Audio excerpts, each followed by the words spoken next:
Low ಮಚ್ಚ ಇವಾಗೆಲ್ಲ ಮಕ್ಳು ಬೋಳಿ ಮಕ್ಳು ಆಗ್ಬಿಟ್ಟವ್ರಪ್ಪ. ಓದೋದು ಬರೀ ಅದೇನು ಮಾಡೋದೇ ಇಲ್ಲ. ನಮ್ ತಾತ ಮುತ್ತಾತನ ಕಾಲದಲ್ಲೆಲ್ಲ ನದಿ ಬೆಟ್ಟ ಗುಡ್ಡ ಎಲ್ಲ ದಾಟ್ಕೊಂಡು ಹೋಗಿ ಓದ್ಕೊಂಡ್ ಬರ್ತಾ ಇದ್ರು. ಓ ಮಚ್ಚ ಹಲೋ ನಮ್ ಮುತ್ತಾತ ಗುಡುಗು ಮಿಂಚು ಬತ್ತಿತ್ತಲ್ಲ ಅದ್ರಲ್ಲೇ 2-3 ಚಾಪ್ಟರ್ ಓದ್ಬಿಡೋರು. ಓ ಮಚ್ಚ ನಮ್ ತಾತ ರಾತ್ರಿ ಹೊತ್ತು ಬೆಕ್ಕಣ್ಣು ಉಳಿಯುತ್ತೆ ಗೊತ್ತಾ ಪಳ ಪಳ ಅಂತ ಅದ್ರಿಂದ ಓದ್ಕಂತಿದ್ರು.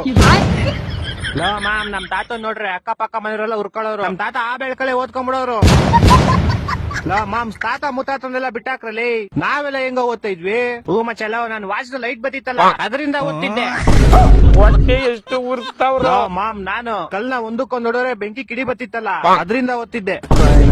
ಎಂತ ದೊಡ್ಡ ತಿಕ್ಕಲು ಕುಡುಕ್ ನನ್ ಮಕ್ಳು. ಮಚ್ಚ ನಮ್ಮ ಮನೇಲಿ ನಾನು ರಿಮೋಟ್ ಲೈಟ್ ಬರುತ್ತಲ್ಲ ಆ ಲೈಟ್ ಇಂದ ಓದ್ತಿದ್ದೆ.